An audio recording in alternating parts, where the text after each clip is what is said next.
Vamos a tener nuestro autoexamen de conciencia y les invito a abrir su Biblia para esto en Filipenses capítulo 2. Filipenses capítulo 2, por favor. Y vamos a reflexionar por un momento en los versículos 12 y 13 del capítulo 2. Filipenses 2, 12 al 13. Dice así la palabra de Dios. ¿Ya están ubicados? Dice: por tanto, amados míos, como siempre habéis obedecido, no como en mi presencia solamente, sino mucho más ahora en mi ausencia, ocupaos en vuestra salvación con temor y temblor. Porque Dios es el que en vosotros produce así el querer como el hacer por su buena voluntad. Amén. Bien, hermanos, vamos a meditar por un momento en estos dos importantísimos versículos de las Sagradas Escrituras. Pablo inicia diciendo: como siempre habéis obedecido. Pero antes de decirles esto les dice: por tanto, amados míos. Pablo, como buen pastor, está siempre preocupado por el bienestar espiritual. Es el corazón del Padre Celestial que quiere que su pueblo siempre ande en la verdad y por la verdad. Luego dice Pablo: como siempre habéis obedecido, amados míos. Pablo elogia en este pasaje a esta congregación de Filipos por su obediencia a la palabra de Dios, a los mandatos divinos que Pablo les había enseñado. Es muy importante que Pablo está elogiando a esta iglesia. Les dice: amados filipenses, así como siempre habéis obedecido. Eso indica que ellos eran obedientes a los mandatos de Dios, a la doctrina de Cristo. Y luego continúa diciendo: no como en mi presencia solamente, sino mucho más ahora en mi ausencia, ocupaos en vuestra salvación con temor y temblor. Pablo les exhorta a que sean igual de juiciosos cuando estén a solas, cuando estén en su vida cotidiana y Pablo no esté presente entre ellos. Que si él un día se llega a ir de la iglesia para otra parte, ellos sigan igual de juiciosos, igual de entregados a las cosas del Señor. Por eso noten lo que dice: por tanto, amados míos, como siempre habéis obedecido, no como en mi presencia solamente, sino mucho más ahora en mi ausencia. Pablo no estaba presente. Cuando él estaba presente, eran juiciosos y estaban juiciosos, pero él se va y les está exhortando a que sigan igual de dedicados a las cosas de Dios. Y es lo que también todo pastor desea cuando se predica la palabra de Dios a la iglesia: que los hermanos atesoren la palabra de Dios y la obedezcan, no solamente cuando están presentes el pastor o los líderes de la iglesia, sino en cualquier circunstancia y lugar de su vida, en su hogar, en su trabajo, en su vida familiar, etc. Tienen entonces que ser obedientes a la palabra de Dios. Dice: sino mucho más ahora en mi ausencia, ocupaos, les dice Pablo. Esta palabra, este verbo griego, ocupaos, significa trabajar en algo sin interrupción hasta terminarlo completamente. O sea que Pablo está diciendo: hermanos, manténganse ocupados en vuestra salvación constantemente, sin interrupción, hasta que se termine nuestra santificación, nuestra obra de redención en este mundo. Ocupaos constantemente en las cosas de Dios.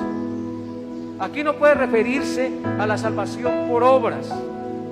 Pablo no está diciendo, ocúpense y hagan buenas obras para que puedan ser salvos. No, pero sí se refiere a la responsabilidad que tiene el creyente de obedecer a Dios cada día para su santificación, para ese proceso en el que Dios nos va transformando a través de las circunstancias y la palabra de Dios a la cual somos expuestos.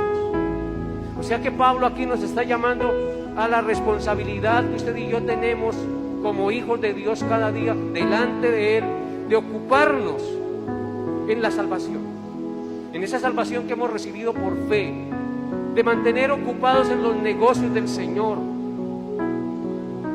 de no permitir que el mundo nos atrape, nos enrede, nos dé 3 vueltas y nos tumbe.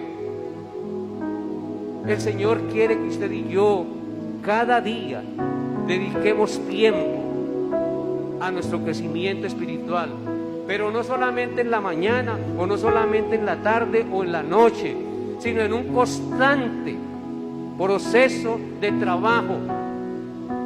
Dios está en todas partes y no podemos tener la excusa es que si yo estoy trabajando, si yo estoy haciendo esto, no puedo pensar en Dios. Falso de toda falsedad. La Biblia nos dice que debemos hacer todo para la gloria de Dios. Así que en cualquier lugar que usted y yo estemos, siempre debemos estar pensando en hacer las cosas para Dios. Y eso es ocuparnos en nuestra salvación. Cristo ya pagó por nosotros, pero tenemos la responsabilidad de crecer y madurar espiritualmente.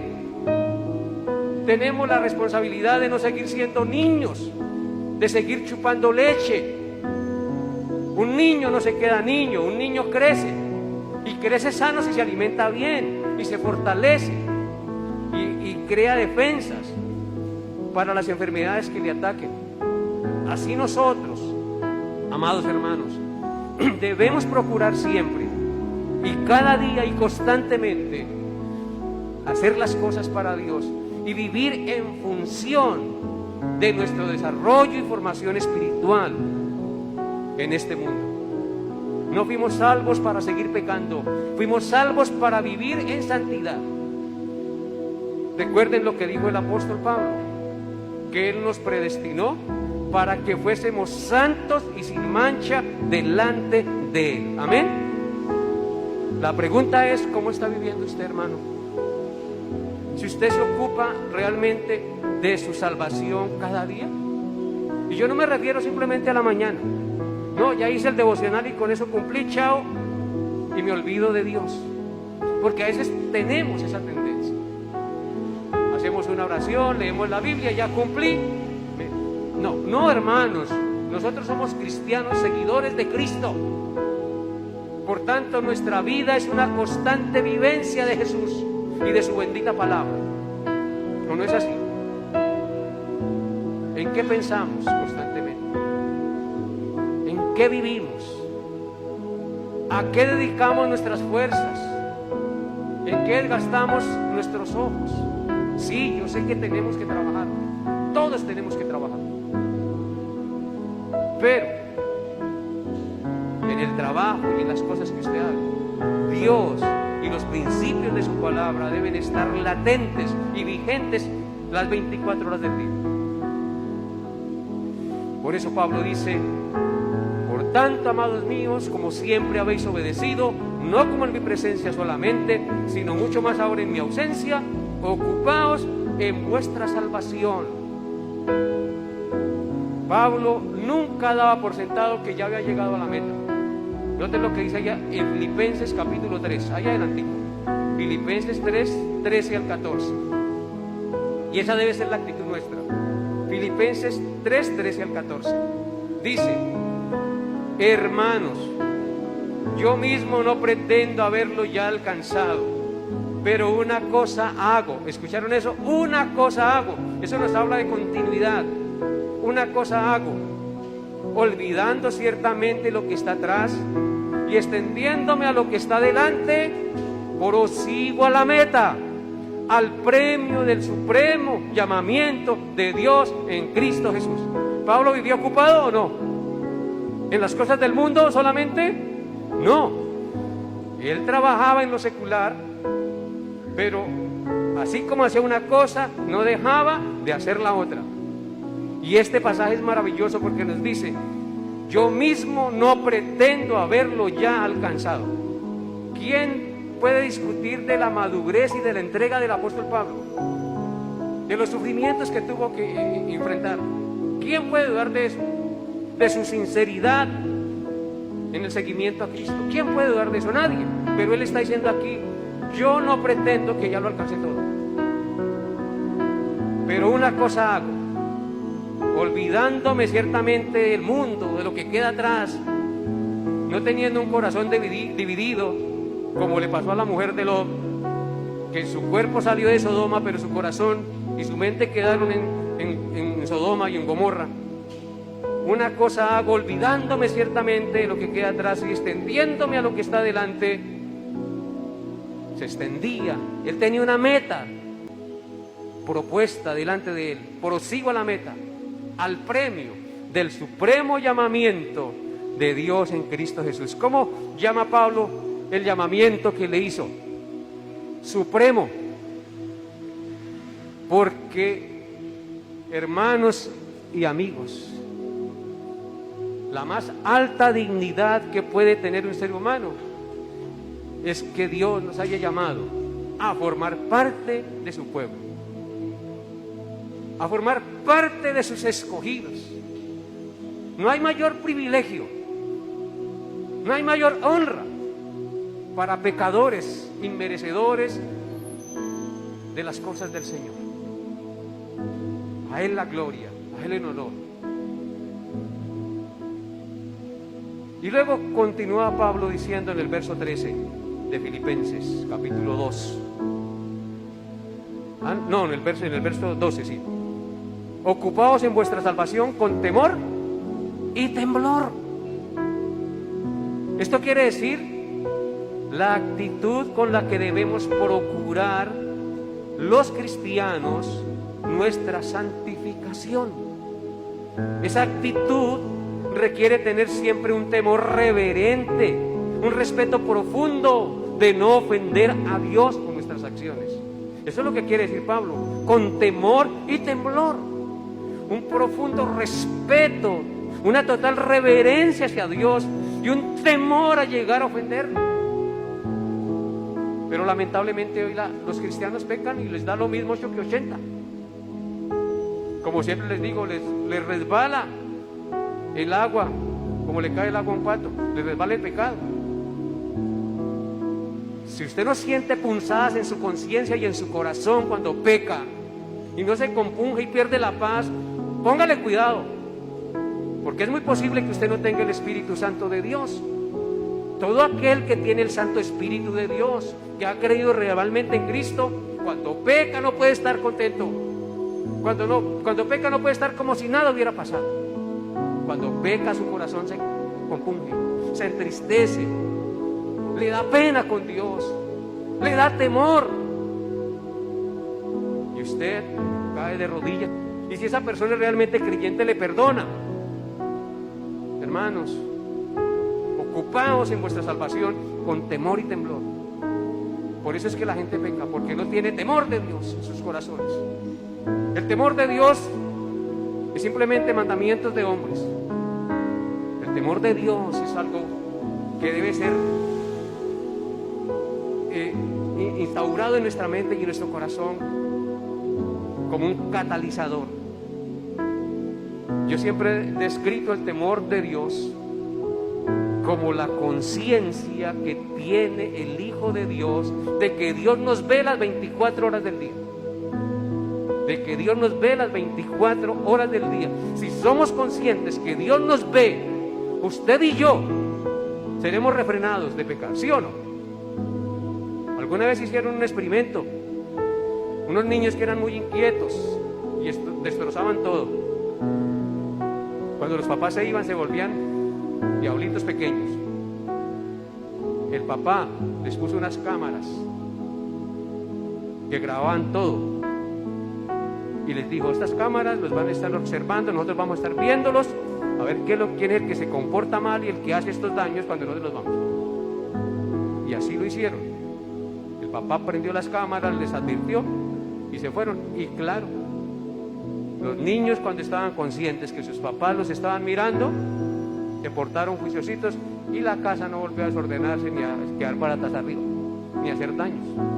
Tenían conciencia de que los estaban observando. Así usted y yo, nuestro Padre Celestial, las 24 horas del día nos observa. Y eso debe ser el freno para que usted y yo no pequemos. Porque nosotros muchas veces, tal es nuestro pecado que pecamos a sabiendas de que Dios nos está viendo. ¿Cómo es nuestro corazón? No. A pesar de que sabemos que Dios nos ve, hagamos pecado. El pecado es contra Dios, hermanos. Por eso el apóstol, el profeta en Isaías capítulo 66, 2 dice, con esto termino, Isaías 62, 2: mi mano hizo todas estas cosas, y así todas estas cosas fueron, dice Jehová, pero miraré a aquel que es pobre y humilde de espíritu y que tiembla a mi palabra. ¿Escucharon eso? Isaías 62, 2. Dios mira al que es pobre y humilde en espíritu y que tiembla a su palabra. 66, 2. Hermanos, ¿tiemblan ustedes ante la palabra de Dios? ¿Son reverentes ante la palabra de Dios? ¿Con qué actitud viene usted a la iglesia? ¿Con qué actitud usted lee las Escrituras? ¿Con qué actitud usted ora? Hermanos, esto es muy importante. Por eso Pablo termina diciendo en el verso 13 que yo me debo ocupar de mi salvación con temor y temblor, porque Dios es el que en vosotros produce así el querer como el hacer por su buena voluntad. Él es el que en nosotros produce. Entonces, el secreto para ocuparnos de nuestra salvación, es decir, de crecer espiritualmente y glorificar a Dios cada día, implica dos cosas. El secreto para ocuparnos de nuestra salvación y crecer en nuestra vida espiritual y glorificar a Dios implica dos cosas. Número uno, implica ser conscientes de nuestra debilidad humana, de nuestra condición pecaminosa, que muchas veces se niega a hacer lo bueno. Usted tiene que ser consciente que en sus fuerzas no puede glorificar a Dios. Y eso lo debe llevar a pedir ayuda ¿a quién? A Dios. Entonces, usted debe ser, en segundo lugar, consciente de que tenemos la ayuda de Dios para luchar contra nuestra condición pecaminosa, caída, que no quiere obedecer a Dios. Si yo tengo la ayuda de Dios y soy consciente de esa realidad, de que solo no puedo, que mi condición es caída y me lleva siempre a lo malo, pero también tengo la otra conciencia de que Dios es el que me ayuda y el que produce en mí el querer como el hacer por su buena voluntad, entonces caigo de rodillas y le pido a Dios que me ayude a querer hacer. ¿Sí o no? Que me ayude a querer hacer. Señor, ayúdame a querer hacer tu santa y tu perfecta voluntad. Es comunión con Él, es relación con Él, hermanos. ¿Cómo está viviendo usted? ¿Cómo está su vida espiritual? ¿Cuál es su actitud cada día ante las cosas de Dios? ¿Se ocupa en su salvación con temor y temblor cada día? Ocupaos, recuerden, una constante. No cada mañana ni cada tarde, es constantemente que yo me debo ocupar de mi salvación, no a pedacitos. Es evidencia que tengo el Espíritu Santo de Dios, y si no lo está haciendo, hoy está siendo corregido y está siendo exhortado a vivir como Dios quiere que vivamos, conectados a Él las 24 horas del día, porque apartados de Él, nada bueno podemos hacer. Oremos. Padre, te doy gracias por tu bendita palabra, que nos exhorta a ocuparnos en nuestra salvación con temor y temblor cada día, cada instante, porque somos conscientes que apartados de ti, nada bueno podemos hacer, porque somos conscientes que solo tú, Señor, puedes ayudarnos, que solo tú puedes darnos la gracia y las fuerzas para vivir en conformidad a tu voluntad. Tú eres el que produce en nosotros el querer como el hacer. Por tanto, ayúdanos a que nosotros entendamos esta realidad de que tú eres el que pone en nosotros el querer como el hacer, y el que nos dará la gracia y el poder obrar cada día. Ayúdanos, Dios, y perdona nuestras faltas. Perdona nuestra displicencia que muchas veces tenemos hacia tus cosas, Señor. Ayúdanos, Señor, a ser como tu Santo Hijo Jesucristo, que desde los 12 años lo vemos ocupados en los negocios de su Padre. Bendito seas tú, Señor. Perdónanos, Señor, y ayúdanos, por favor, y fortalécenos en la fe. Te lo pedimos en el nombre de Jesús, con acción de gracias. Amén y amén.